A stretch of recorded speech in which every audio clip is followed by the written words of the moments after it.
Mobil sedan berwarna hitam ini ringsek usai jadi sasaran amuk warga karena menabrak dua pemotor di Jalan Raya Kalimalang, Durensawit, Jakarta Timur. Kondisi mobil rusak parah dengan kaca di bagian depan hingga belakang pecah. Sementara supir dan dua penumpang mobil berhasil dievakuasi setelah sempat dihakimi massa. Menurut saksi mata, mobil melaju ugal-ugalan dari arah kota Kasablanka dan menabrak seorang pemotor. Pengemudi lalu kabur hingga dikejar sejumlah warga. Karena panik, pengemudi menabrak pemotor lainnya di Jalan Raya Kalimalang hingga berakhir mobil dirusak massa. Ceritanya itu orang pelaku ini dari Kokas, kejar-kejar sama orang, akhirnya nabrak, kabur, lari ke sini, nabrak lagi di Bakalan Jati, dengan bayar lagi tuh. Akhirnya kena di sini. Berapa orang tuh? 3 orang, 2 laki. Yang dalam mobil? Ya, dalam mobil. Akhirnya kita amankan kan dipukul. Guna kepentingan pemeriksaan, mobil beserta 2 unit sepeda motor korban diamankan ke kantor Lakalantas, Jakarta Timur. Dari Jakarta, Iftahul Gani, iNews melaporkan.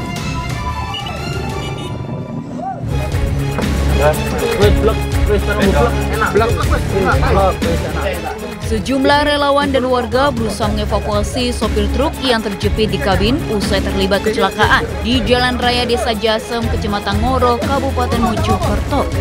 Setelah 1 jam, sopir berhasil dievakuasi dan dibawa ke Rumah Sakit Profesor Dr. Sukandar untuk mendapatkan perawatan. Adu banteng 2 truk ini berawal saat truk yang dikemudikan Sugeng Sanjoyo melaju dari Mojokerto menuju Pasuruan. Setiba di lokasi, diduga mengantuk saat berkendara, truk oleng menabrak truk dari arah berlawanan hingga salah satu truk terjun ke parit sedalam 3 meter. Kedua sopir truk mengalami luka serius akibat terjepit kabin. Ngantuk paling di rumah. Yang oleng yang mana gitu? Ada yang oleng atau gimana? Enggak, yo langsung ke kulon itu langsung lobro. Langsung adu banteng gitu? Enggak. Satu tadi LB. Luka di bagian mana? LB yang satunya ada faktur di kaki kanan. Proses. Kasus kecelakaan ini ditangani unit Gakum Satlantas Polres Mojokerto. Sementara kedua truk dievakuasi dan dibawa ke Polres Mojokerto. Dari Kabupaten Mojokerto, Jawa Timur, Solahuddin, iNews melaporkan.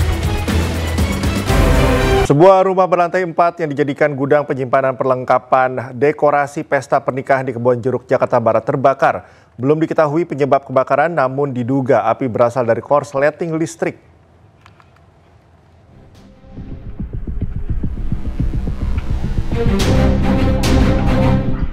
Kepulan asap hitam pekat disertai kobaran api membakar sebuah rumah berlantai 4 yang dijadikan sebagai gudang penyimpanan perlengkapan dekorasi pesta pernikahan di Jalan Ratu Mawar, Duri Kepa, Kebonjeruk, Jakarta Barat, Sabtu siang.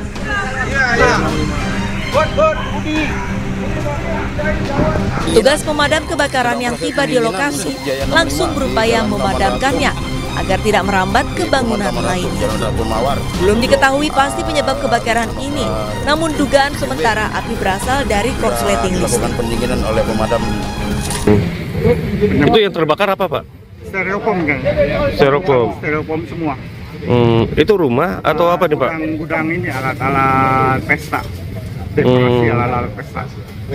Penyebab awalnya dari mana, Pak? Justru lagi diselidikin, Pak. Hah?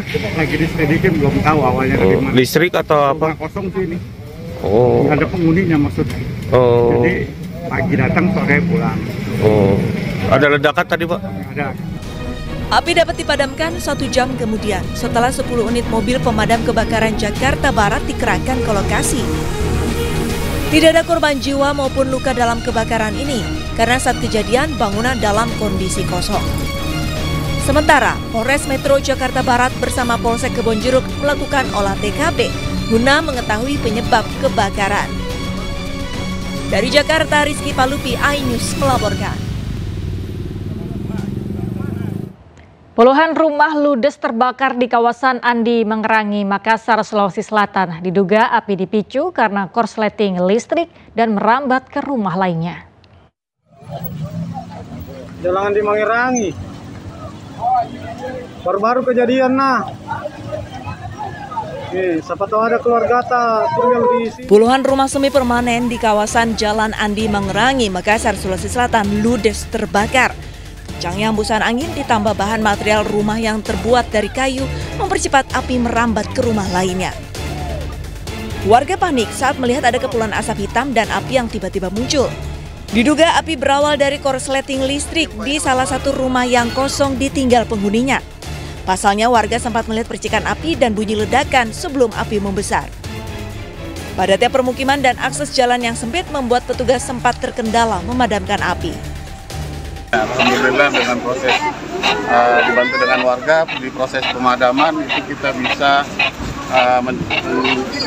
mendapatkan itu kurang lebih 15 menit untuk proses pemadaman. Dan sekarang ini masih dalam proses pendinginan, saya kira masih butuh 4-5 mobil tangki lagi. Sementara dalam proses pendinginannya. Jadi untuk alhamdulillah sampai sekarang ini kita tidak dapatkan korban jiwa. Setelah petugas tiba di lokasi, 30 menit kemudian api berhasil dipadamkan. Besarnya api membuat petugas mengerahkan 18 unit mobil pemadam kebakaran. Saat ini petugas masih mendata jumlah rumah yang terbakar, tetapi dipastikan total kerugian mencapai ratusan juta rupiah. Dari Makassar, Sulawesi Selatan, Julius Vin, iNews melaporkan. Pemirsa, sejumlah kolam lumpur panas muncul di perkebunan, membuat panik warga Mandailing, Natal, Sumatera Utara. Warga menduga kolam lumpur panas berbau hidrogen sulfida akibat pengeboran sumur panas bumi oleh sebuah perusahaan geotermal.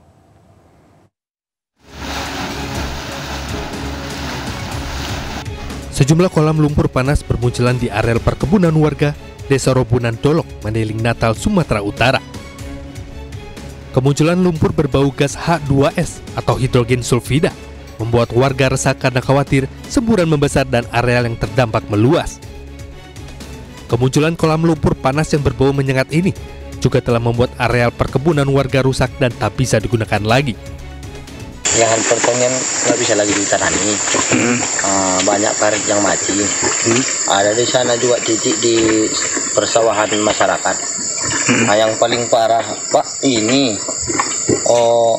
sumber daya air itu. Warga menduga kemunculan kolam lumpur panas ini merupakan dampak pengeboran sumur panas bumi yang dilakukan PT Sorik Marapi Geothermal atau SMGP. Namun saat dikonfirmasi, pihak perusahaan membantah hal tersebut. Menurut PT SMGP, lokasi pengeboran sumur yang berada di Desa Robunan Dolok telah lama ditutup dan tak dilanjutkan pengerjaannya. Kemunculan kolam lumpur panas di perkebunan warga tersebut merupakan fenomena alam yang akan berhenti sendiri menyesuaikan kemampuan tekanan di dasar bumi.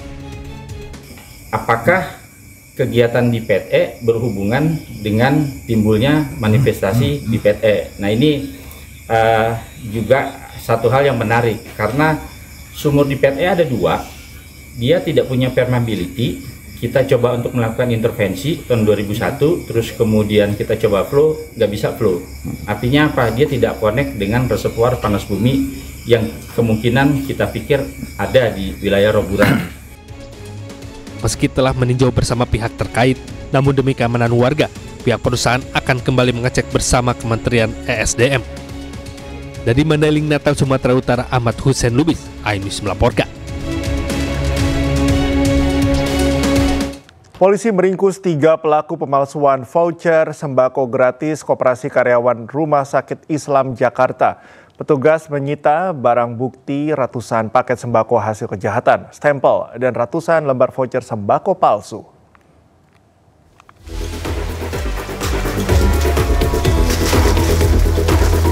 Sebuah rumah milik SN wanita berusia 32 tahun di Jalan Pulau Jahe, Jatinegara, Cakung, Jakarta Timur digeledah aparat Reskrim Polsek Cempaka Putih, Jakarta Pusat. Dari dalam rumah, polisi mendapati ratusan paket sembako dan stempel palsu.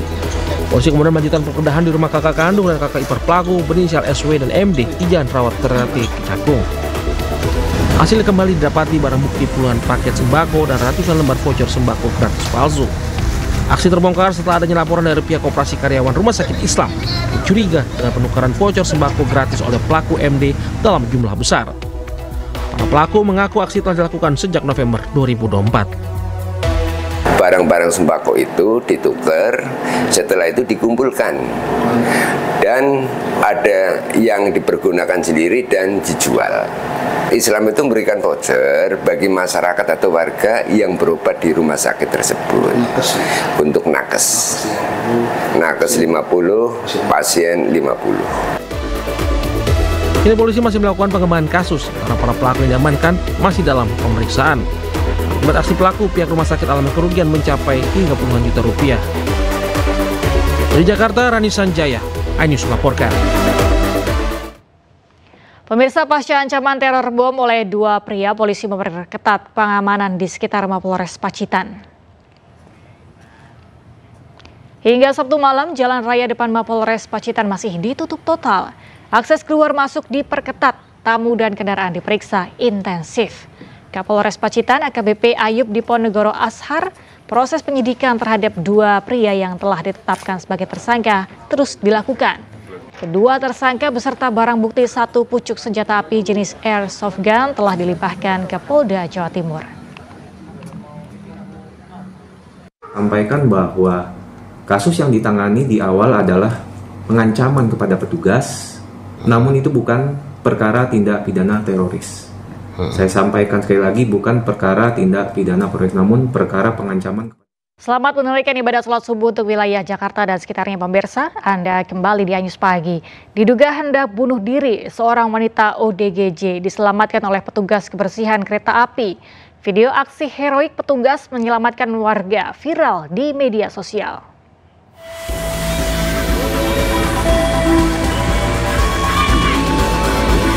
Pria berbaju biru ini terus berupaya menarik dan menahan seorang wanita yang berada di pinggir rel kereta api yang hendak berlari ke arah kereta api yang hendak melintas. Nampak salah satu kaki wanita tersebut sudah berada di atas rel. Wanita berpakaian lusuh yang diduga merupakan ODGJ ini mencoba mengadang kereta.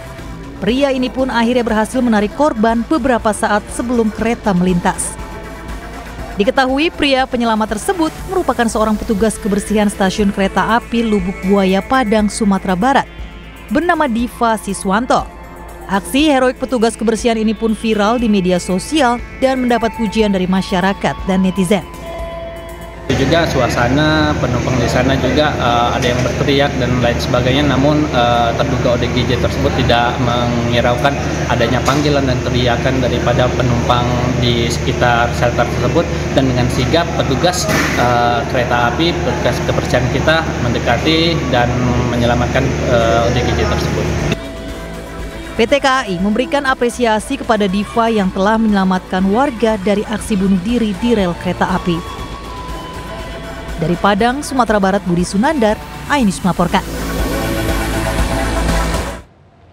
Tak ada akses jalan, warga swadaya menandu jenazah di desa Todoboy, Luwu Utara, Sulawesi Selatan. Warga harus menandu jenazah sejauh 25 km dan melewati medan ekstrim. Semuanya, jaga-jaga. Tenang. Sikap.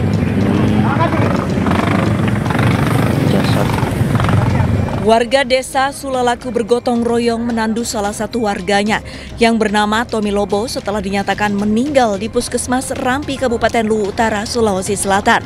Ini kami tandu dari... Warga membawa jenazah sejauh 25 km dari desa Sulalaku menuju desa Tobodoy untuk dimakamkan.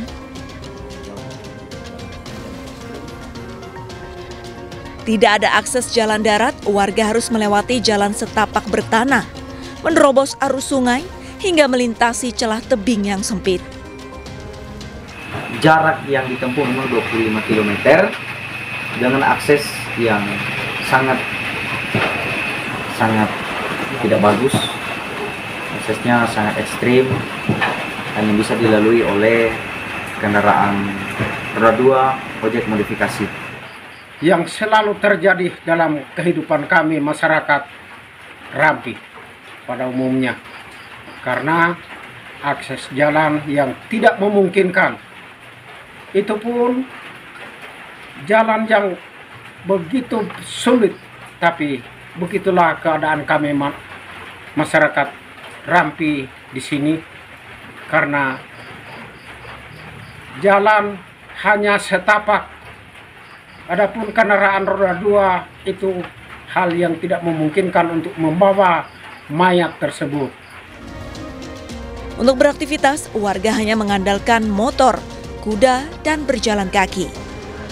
Warga berharap pemerintah segera membangun jalan di daerah mereka. Karena terdapat 5 desa di daerah tersebut dengan jumlah penduduk mencapai ribuan jiwa.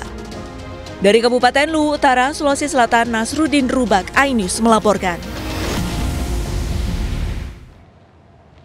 Warga Kampung Alarjiban, Kabupaten Tangerang, Banten menggelar aksi menyatakan sikap di tepi laut Desa Kohot.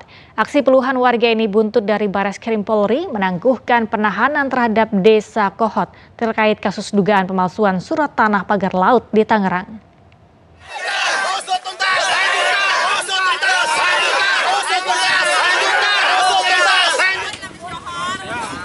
Sambil meneriakkan yel-yel usut tuntas dan lanjutkan, puluhan warga di Kabupaten Tangerang, Banten menggelar aksi di tepi laut. Dalam aksinya, warga membawa banner besar yang bertuliskan Raja Kecil Kohot yang penuh kesombongan. Aksi pernyataan sikap yang dilakukan puluhan warga atas kekecewaan terhadap Bareskrim Polri yang mengabulkan penangguhan penahanan Kades Kohot Arsin bin Asip dalam kasus pagar laut di Tangerang. Dalam pernyataan sikap warga, setidaknya ada 6 tuntutan. Salah satunya ungkapan rasa kecewa terhadap Bareskrim Polri Kejagung hingga terhadap Kades Kohot. Atas keselamatan karena alam desa alam Kohot yang telah dirusak. Jadi hanya kecewa dengan proses yang begitu lama sehingga tidak membuahkan hasil. Kemudian Bareskrim punya argumen sendiri, sedangkan Kejagung sebagai penuntut umum tuntutannya tidak dilakukan oleh Bareskrim. Jadi kami sebagai warga.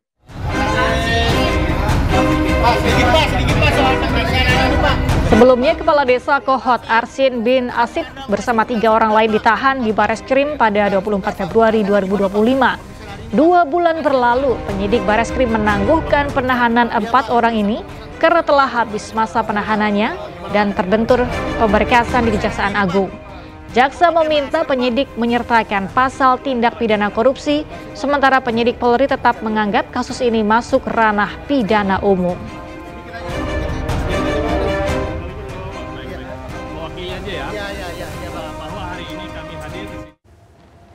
Informasi lain pemirsa, mantan Menteri Kelautan dan Perikanan Susi Pujiastuti kembali menyuarakan kepeduliannya terhadap kondisi lingkungan, khususnya laut dan pantai Pangandaran, Jawa Barat.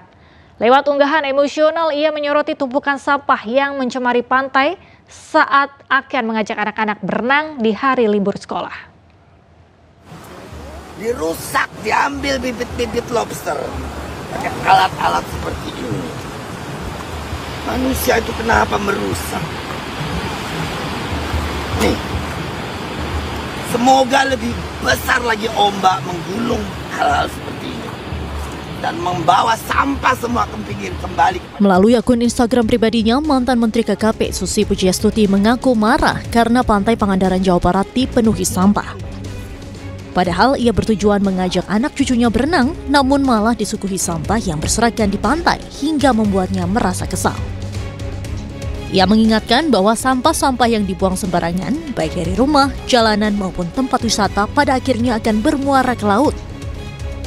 Dalam video berdurasi 1 menit 43 detik tersebut, Susi membersihkan sampah di pinggir pantai Pangandaran.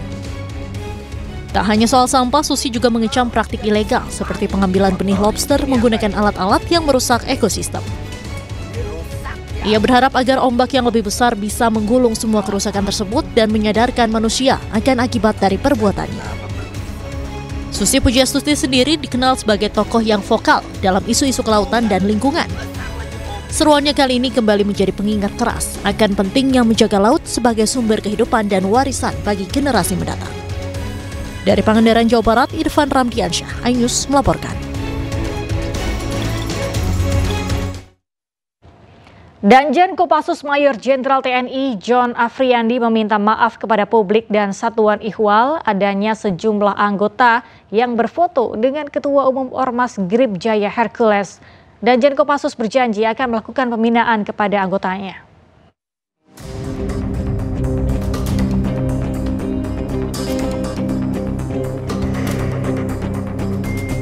Anggota Kopassus yang berfoto dengan Hercules disebabkan karena ketidaktahuan terhadap perkembangan situasi saat ini. Danjen Kopassus TNI Angkatan Darat, Mayor Jenderal John Afriandi, akan memberikan wawasan lebih banyak kepada anggotanya agar introspeksi diri saat berhubungan dengan masyarakat. Anggota yang berfoto dengan Hercules tidak memikirkan dampak negatif dari tindakan tersebut. Kami mohon maaf, akan tetapi kami yakinkan kami akan melakukan perbaikan. Anggota kami mungkin kurang mendapatkan informasi, sehingga kami akan memperbaiki diri. Sementara belum ada tanggapan dari Mabes TNI terkait adanya anggota Kopassus yang berfoto dengan Hercules. Tim Liputan iNews melaporkan. Pasca adanya peristiwa pembakaran 3 mobil polisi di kawasan Harjamukti, Cimanggis, Kota Depok, Gubernur Jawa Barat Deddy Mulyadi menyebut negara harus melawan tindakan premanisme. Namun akibat ucapannya tersebut, pimpinan Ormas GRIP mengultimatum orang nomor 1 Jawa Barat itu. Premanisme harus semakin susut bila perlu sampai 0. Pasca adanya peristiwa pembakaran 3 mobil polisi di kawasan Harjamukti, Cimanggis, Kota Depok, Gubernur Jawa Barat Deddy Mulyadi menyebut negara harus melawan tindakan premanisme bila perlu sampai 0.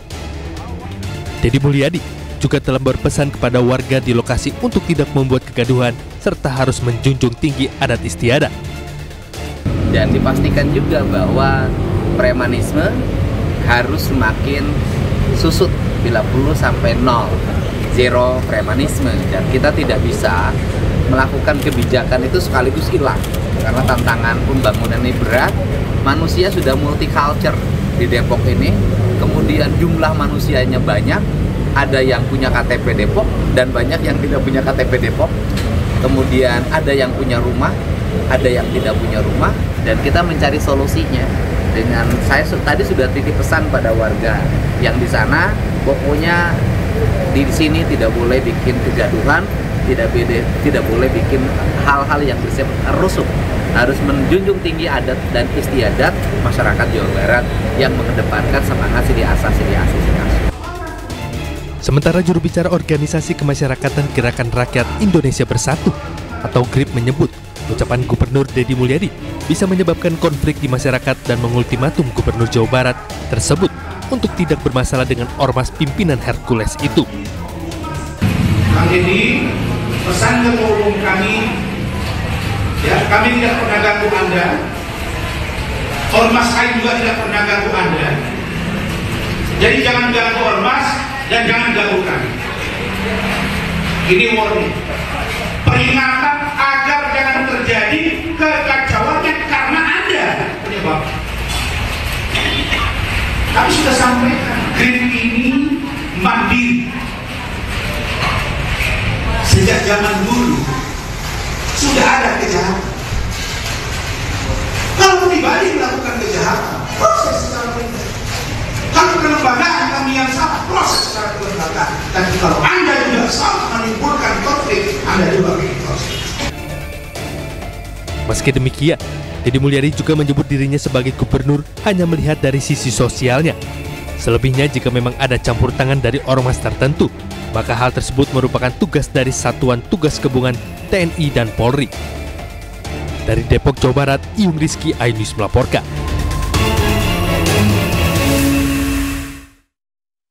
Gubernur Jawa Barat Deddy Mulyadi kembali mencuri perhatian publik. Ia berencana mengatasi persoalan kenakalan remaja dengan menerapkan pola militer seperti yang diterapkan oleh Tiongkok.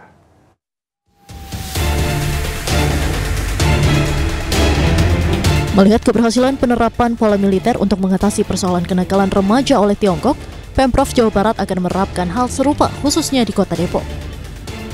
Hal ini menjadi wacana serius terkait penanganan kenakalan remaja yang terus berkembang di Kota Depok. Gubernur Jawa Barat Deddy Mulyadi mengungkapkan bahwa masih banyak ditemukan kasus anak yang terjerumus dalam kenakalan berat, seperti konsumsi obat-obatan terlarang, minuman beralkohol, bahkan narkoba. Pola militer bukan berarti wajib militer, melainkan pembinaan dengan disiplin dan struktur yang kuat sehingga anak-anak bisa kembali memiliki harapan, disiplin, dan semangat hidup. Nah itu kan diperlukan metodologi, selain metodologi kedokteran, kemudian psikologi, kemudian sosiologi kehidupannya, termasuk juga pola pendekatan militer. Nah, kelihatannya kan Tiongkok itu saya lihat melakukan itu, sehingga anak-anaknya penuh harapan, kemudian energik, dan ini adalah per masa depan. Dan kalau saya lihat, saya bicara dengan orang tua, itu tepuk tangannya kenceng banget. Artinya memang sudah menjadi keresahan. Enggak, bukan anak-anak di wajah militer, orang tua yang sudah tidak punya kesanggupan untuk mendidik anaknya karena anaknya nakalnya luar biasa, bisa diserahin ke kita, gitu loh. Jadi tidak ada unsur pemaksaan. Kalau orang tuanya nggak boleh, kita nggak akan. Nantinya pola militer ini tidak akan dilakukan secara paksa. Jika orang tua tidak memberikan izin, maka sang anak tidak akan mengikuti program tersebut. Namun bagi orang tua yang sudah tidak sanggup lagi mengarahkan anak-anaknya, pemerintah Provinsi Jawa Barat siap mengambil alih dan menerapkan pendekatan tersebut sebagai bagian dari solusi. Dari Depok, Jawa Barat, Iyung Rizky, iNews melaporkan. Penyidik Kejaksaan Negeri Jakarta Pusat kembali melakukan penggeledahan terkait kasus dugaan tindak pidana korupsi pengelolaan Pusat Data Nasional Sementara atau PDNS Kementerian Komunikasi dan Digital periode 2020-2024.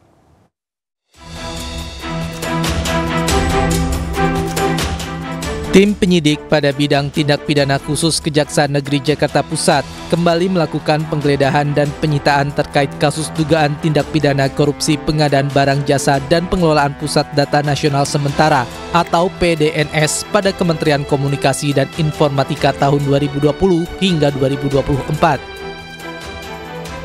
Penggeledahan dilakukan di beberapa tempat di Kabupaten Tangerang Selatan, Jakarta Pusat, dan Jakarta Timur. Di antaranya ialah PT STM BDX Data Center, kantor PT AL Gudang atau Warehouse PT AL, serta di rumah saksi yang diduga terkait dengan perkara. Dari penggeledahan ini, penyidik menyita sejumlah dokumen yang berkaitan dengan pengadaan PDNS. Ada barang bukti elektronik yang disita guna penghitungan kerugian negara dan pembuktian di persidangan. Ini merupakan rangkaian penggeledahan lanjutan terhadap penggeledahan yang sudah dilakukan beberapa waktu yang lalu, di mana penyidik memandang perlu untuk melakukan penggeledahan di 5 lokasi tersebut untuk kembali menambah barang bukti dan alat bukti supaya penyidikan ini semakin kuat. Sampai saat ini saksi yang sudah diperiksa oleh penyidik itu sebanyak 70 orang saksi, dan penyidik masih terus melakukan pemeriksaan saksi tambahan. Di samping itu juga penyidik telah melakukan pemeriksaan beberapa orang ahli. Terkait dengan tersangka, penyidik belum menetapkan tersangka, tapi penyidik telah mengantongi beberapa nama sebagai calon tersangka. Tiba waktunya nanti penyidik akan menetapkan tersangka tersebut, calon tersangka tersebut menjadi tersangka, dan akan menyampaikannya kepada publik atau kepada masyarakat. Dalam waktu dekat, penyidik Kejari Jakarta Pusat akan melakukan gelar perkara untuk menetapkan tersangka. Penetapan dilakukan setelah pemeriksaan saksi dan ahli tambahan serta analisa barang bukti sitaan selesai. Dari Jakarta, tim liputan iNews melaporkan. Kita beralih ke informasi lainnya, pemirsa. Lebaran Betawi kembali digelar selama 2 hari di Monas, Jakarta. Aneka atraksi kuliner dan seni budaya dihadirkan untuk memanjakan para pengunjungnya.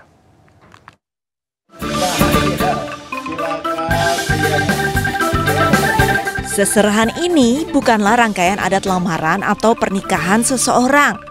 Namun ini merupakan acara rangkaian pembuka Lebaran Betawi yang kembali digelar di kawasan Monas, Jakarta. Lebaran Betawi 2025 dipusatkan di sisi selatan dan tenggara kawasan Monas. Tema yang diusung pada Lebaran Betawi tahun ini adalah menyongsong 5 abad Jakarta dengan semangat mempererat kearifan lokal masyarakat Betawi. Acara warga Jakarta ini tentunya dibuka oleh Gubernur Jakarta Pramono Anung. Ini kita mengadakan acara Lebaran Betawi dan saya melihat acara terselenggara dengan baik, meriah, hadir seluruh komponen dan juga tokoh-tokoh utama yang ada di Betawi ini. Saya memberikan apresiasi dan selamat, dan secara khusus saya juga meminta acara-acara seperti ini tidak hanya dilakukan pada level provinsi, kalau bisa di kota dan kabupaten yang ada di 5 kota dan 1 kabupaten Pulau Seribu. Antaranya kalau di sini dari wali kota dan bupati, kalau di tingkat kota nanti kita buat lebih semarak melibatkan camat dan lurah supaya budaya Betawi itu terjaga sampai dengan di bawah. Warga Jakarta pun antusias dengan hiburan dan stand-stand yang sudah disiapkan pemerintah dari ajang Lebaran Betawi tahun ini. Sangat senang sekali sih ya, jadi adanya Lebaran ini kita jadi bisa berkumpul. Jadi buat orang Betawi yang mati obor nih gitu, jadi nyatu lagi karena ada acara ini gitu. Seperti apa aja keseruannya tadi nih, Mas? Seru banget, ada tarian-tarian, palang pintu, ada yang lainnya lah gitu ya, kan ada hiburan, gambang kromong, sekarang dangdut nih. Jadi alhamdulillah masyarakat bisa menikmati semuanya gitu kan. Sangat meriah sekali dan antisipasi masyarakat, euforia masyarakat Jakarta untuk datang kalau menurut saya sangat luar biasa ya. Karena dari mulai stasiun kereta Gondangdia, Juanda, baik itu TJ, semuanya full menuju ke arah Silang Monas di selatan. Beragam kegiatan mewarnai Lebaran Betawi 2025. Di antaranya Lenong Betawi, Tanjidor, tari tradisional Betawi, atraksi silat, pameran sejarah Jakarta hingga festival kuliner khas Betawi. Selain menikmati rangkaian acara, pengunjung juga disuguhkan makanan khas Betawi secara gratis. Lebaran Betawi 2025 bertujuan melestarikan seni dan budaya Betawi. Acara ini juga diharapkan bisa meningkatkan harkat dan martabat warga setempat, serta menjadi ajang silaturahmi. Dari Jakarta, Hadisya Arifah, Sadu Santo, iNews melaporkan. Pemirsa, Kamar Dagang dan Industri Indonesia berkomitmen hadirkan solusi atas perang tarif yang tengah terjadi. Hal tersebut disampaikan Ketua Umum Kadin Indonesia Anindya Bakri saat menghadiri acara Halal Bihalal di Balai Sudirman, Jakarta.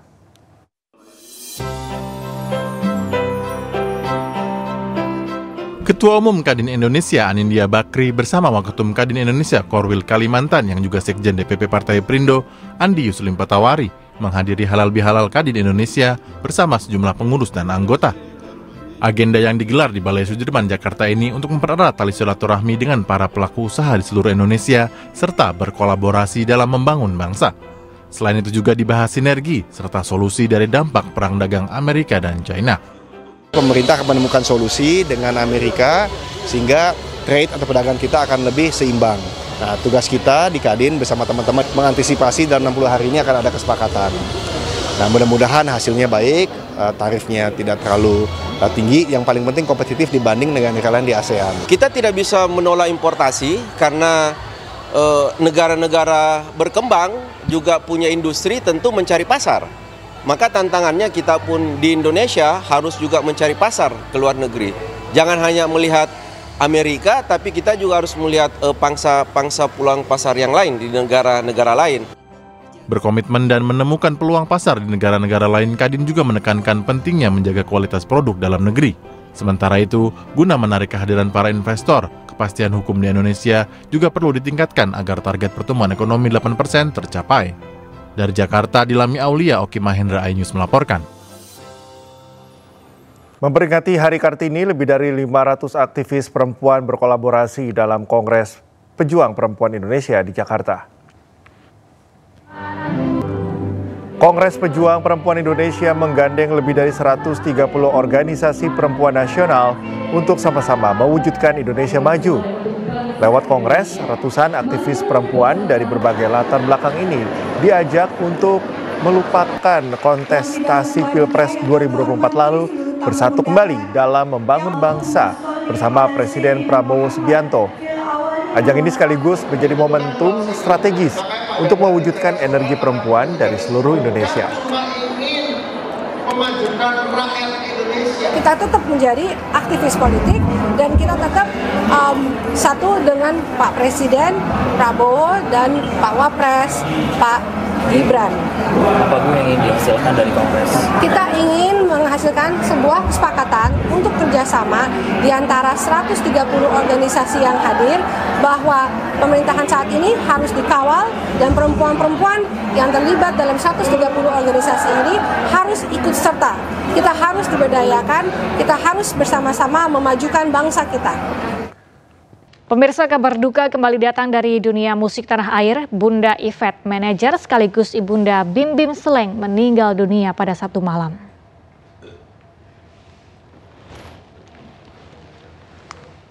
Sebelum dikabarkan meninggal dunia, Bunda Yvette sempat menjalani perawatan di rumah sakit. Bunda Yvette atau Yvette VCH Sidarta meninggal dunia di usia 87 tahun. Rencananya jenazah Bunda Yvette akan dimakamkan di TPU Karet Bifak pada Minggu siang.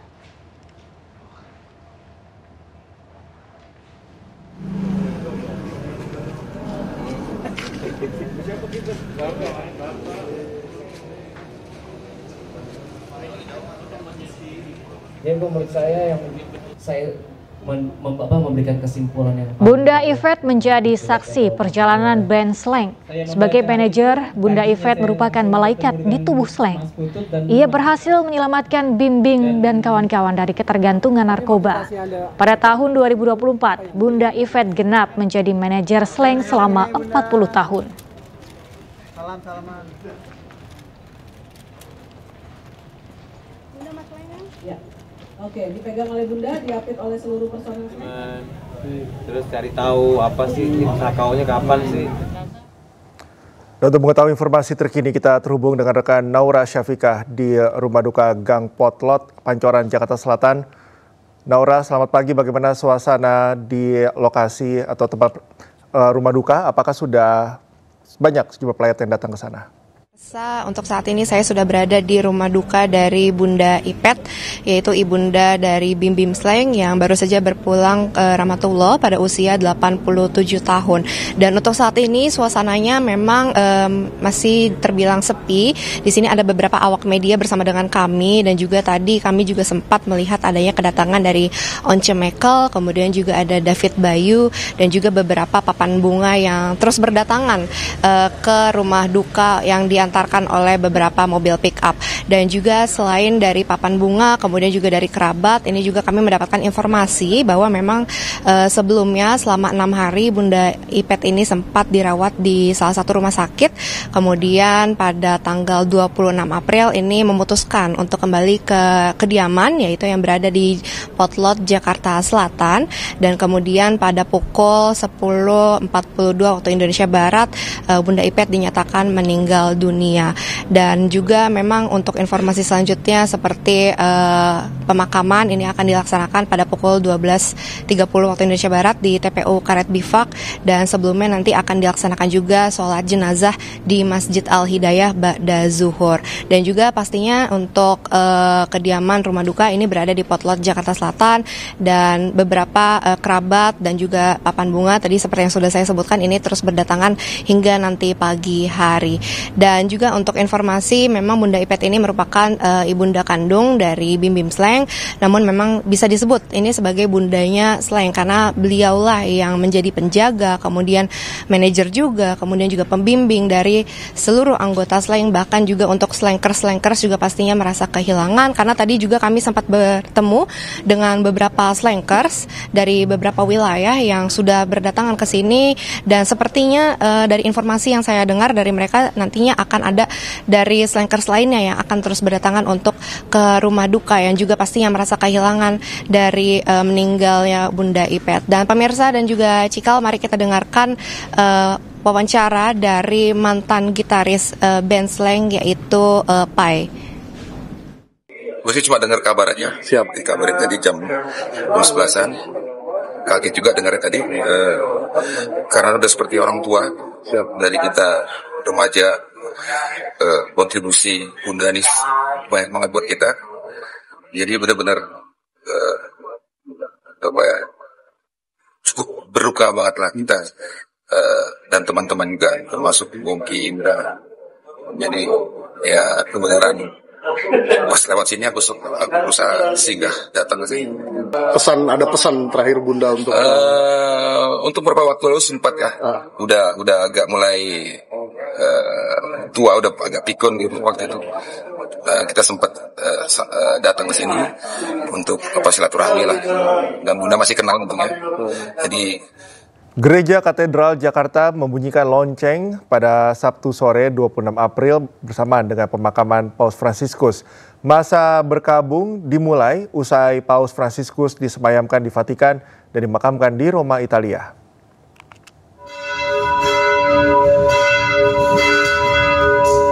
Lonceng dibunyikan bersamaan sekitar 4 menit seiring dengan pemakaman Paus Fransiskus di Basilika Santo Petrus, Vatikan. Gereja Katedral juga akan jalani masa berkabung selama 9 hari atau Novem Diales hingga 4 Mei. Novem Diales dilakukan dengan melaksanakan misa arwah selama 9 hari hingga melaksanakan misa Pekan Paskah dengan intensi kedamaian abadi Bapak Suci Paus Fransiskus.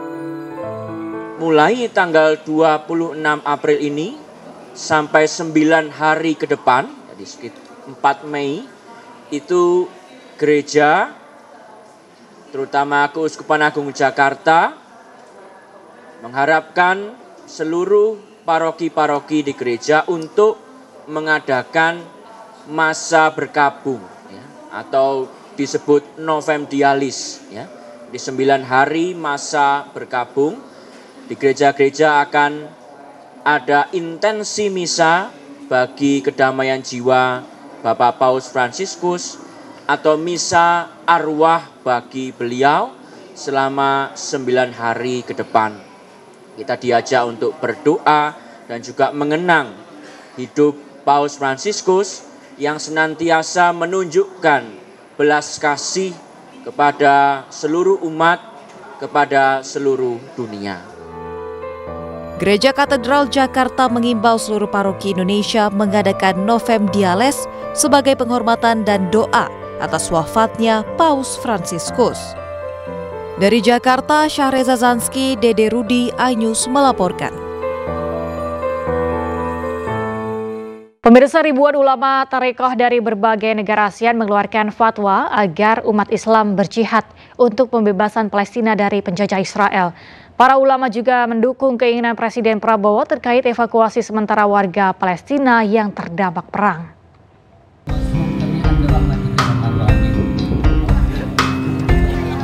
Pertemuan ulama Tarekoh se-ASEAN tahun 2025 digelar di Pondok Pesantren Taruna Rabbani Islamic School, Jorong Kasiak, Nagari Kotosani, 10 Koto Singkarak, Kabupaten Solok, Sumatera Barat. Selain dihadiri ribuan ulama Tarekoh dari berbagai negara ASEAN, juga turut hadir secara virtual Menteri Agama Nasaruddin Umar. Dalam pertemuan ini, para ulama Tarekoh sepakat mengeluarkan fatwa terkait jihad untuk membebaskan Palestina dari penjajahan Israel. Bahwa yang pertama, fatwa itu berisi adanya mewajibkan seluruh umat Islam untuk mendukung jihad atau mewajibkan seluruh umat Islam berjihad untuk membebaskan Palestina dan juga berjihad apabila sudah lepas dari penjajahan untuk membangun bersama-sama Palestina. Selain itu, para ulama Tarekoh juga mendukung jihad pemerintah terkait keinginan Presiden Prabowo Subianto mengevakuasi warga Palestina yang terdampak perang. Sejumlah jemaah siap menyediakan lahan untuk penampungan 100 orang pengungsi dari Palestina. Dari Kabupaten Solok, Sumatera Barat, Budi Sunandar, iNews melaporkan. Kembali di iNews Pagi, pemirsa, aksi kejar-kejaran terjadi antara polisi dengan pengedar sabu di Kota Medan, Sumatera Utara. Para pengedar panik berhamburan hingga nekat menjeburkan diri ke sungai demi hindari kejaran polisi.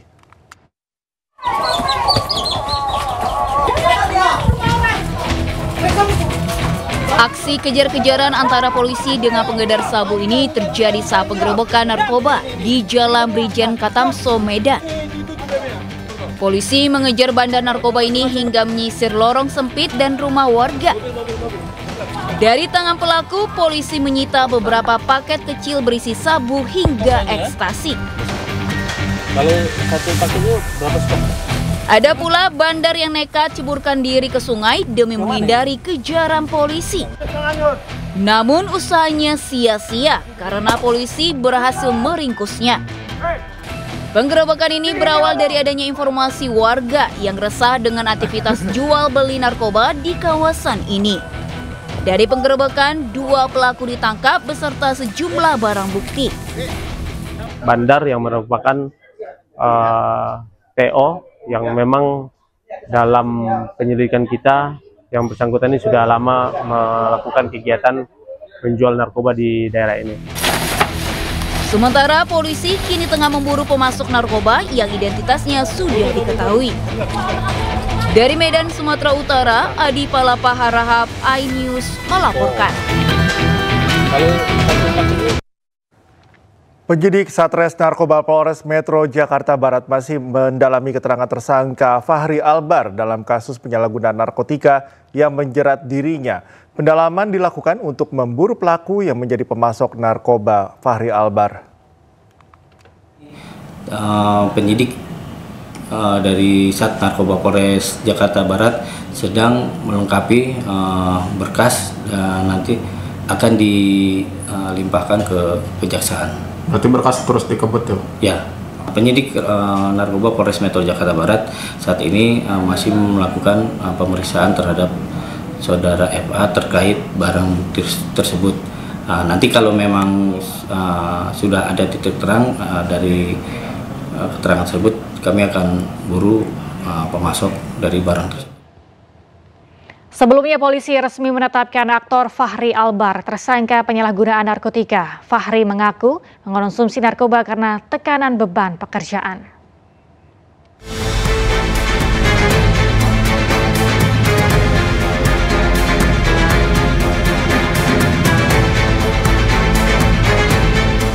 Aktor Fahri Albar kembali tersandung kasus narkoba. Kali ini ia ditangkap polisi di rumahnya di kawasan Lebak Bulus, Jakarta Selatan Minggu lalu karena kedapatan mengonsumsi narkoba.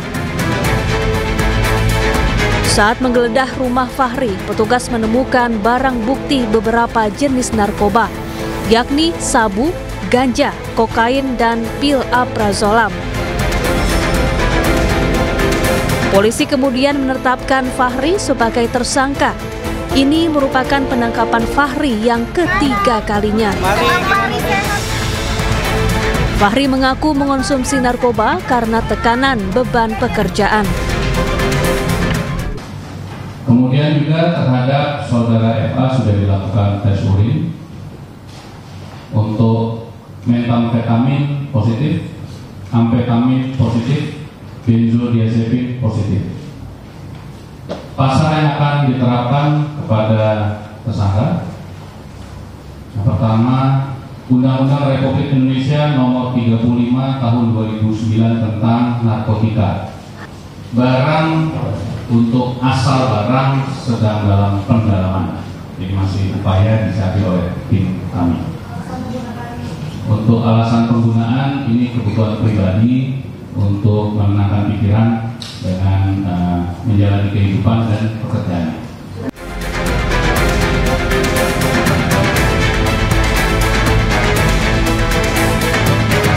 Polisi juga terus mendalami kasus penyalahgunaan narkoba Fahri Albar dengan menyelidiki asal-usul narkoba yang didapat Fahri. Sebelumnya, Fahri Albar pertama kali terjerat narkoba pada tahun 2007. Saat itu, Fahri diburu polisi hingga masuk ke dalam daftar pencarian orang karena terlibat kasus narkoba ayahnya, Ahmad Albar. 11 tahun berselang, Fahri kembali berurusan dengan polisi lantaran kedapatan memiliki dan mengonsumsi narkoba di rumahnya. Fahri kemudian menjalani rehabilitasi. Tim Liputan iNews melaporkan. Ke informasi selanjutnya, pemirsa, musisi Ryan Pono melaporkan anggota DPR RI Ahmad Dhani ke Barreskrim Polri dan Mahkamah Kehormatan Dewan terkait dugaan penghinaan marga. Ryan tak terima Dhani memplesetkan marga dalam namanya menjadi Ryan Porno.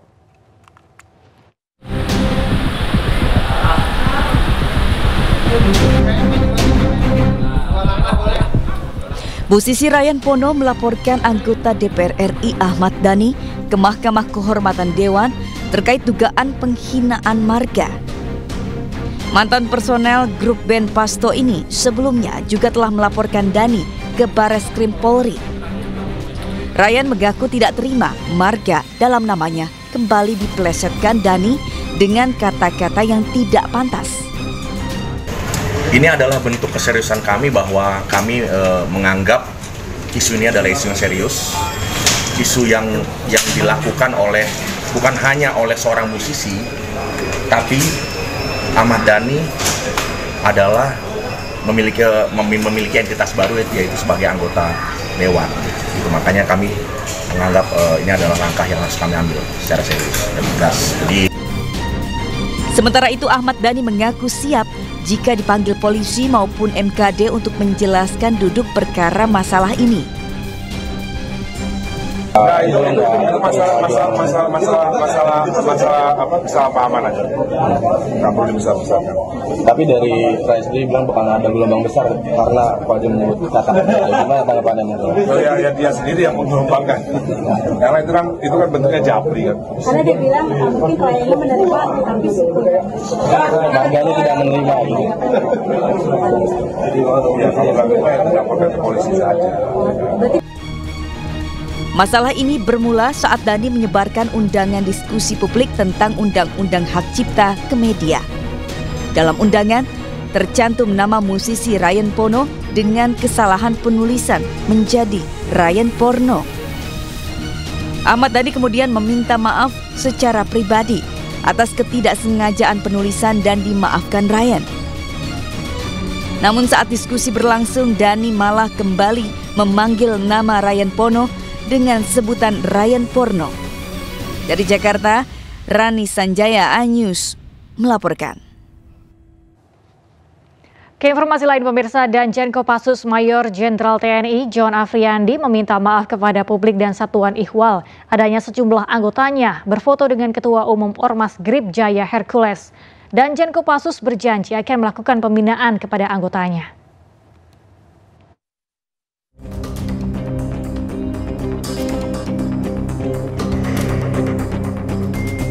Anggota Kopassus yang berfoto dengan Hercules disebabkan karena ketidaktahuan terhadap perkembangan situasi saat ini. Danjen Kopassus TNI Angkatan Darat, Mayor Jenderal John Afriandi, akan memberikan wawasan lebih banyak kepada anggotanya agar introspeksi diri saat berhubungan dengan masyarakat. Anggota yang berfoto dengan Hercules tidak memikirkan dampak negatif dari tindakan tersebut. Kami mohon maaf, akan tetapi kami yakinkan kami akan melakukan perbaikan.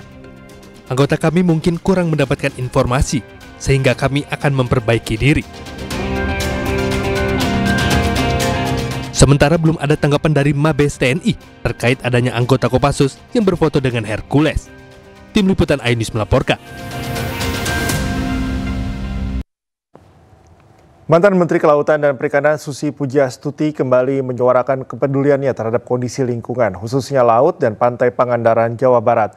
Lewat unggahan emosional, ia menyoroti tumpukan sampah yang mencemari pantai saat ingin mengajak anak-anak berenang di hari libur sekolah. Dirusak, diambil bibit-bibit lobster pakai alat-alat seperti ini. Manusia itu kenapa merusak? Nih, semoga lebih besar lagi ombak menggulung hal-hal seperti ini dan membawa sampah semua ke pinggir kembali. Melalui akun Instagram pribadinya, mantan Menteri KKP Susi Pujiastuti mengaku marah karena pantai Pangandaran, Jawa Barat dipenuhi sampah. Padahal ia bertujuan mengajak anak cucunya berenang, namun malah disuguhi sampah yang berserakan di pantai hingga membuatnya merasa kesal. Ia mengingatkan bahwa sampah-sampah yang dibuang sembarangan, baik dari rumah, jalanan maupun tempat wisata, pada akhirnya akan bermuara ke laut. Dalam video berdurasi 1 menit 43 detik tersebut, Susi membersihkan sampah di pinggir pantai Pangandaran. Tak hanya soal sampah, Susi juga mengecam praktik ilegal seperti pengambilan benih lobster menggunakan alat-alat yang merusak ekosistem. Ia berharap agar ombak yang lebih besar bisa menggulung semua kerusakan tersebut dan menyadarkan manusia akan akibat dari perbuatannya. Susi Pujiastuti sendiri dikenal sebagai tokoh yang vokal dalam isu-isu kelautan dan lingkungan. Seruannya kali ini kembali menjadi pengingat keras akan pentingnya menjaga laut sebagai sumber kehidupan dan warisan bagi generasi mendatang. Dari Pangandaran, Jawa Barat, Irfan Ramdiansyah, iNews melaporkan.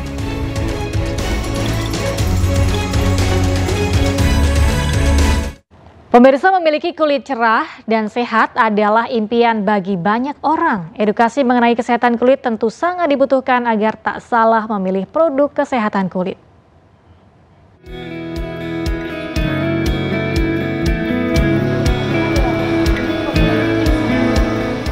Vaseline brand hand body lotion di Indonesia bekerja sama dengan Skin Plus Clinic menyelenggarakan acara Glutahia Beauty Clinic di Main Atrium Kota Kasablanka, Jakarta pada 25 hingga 27 April 2025.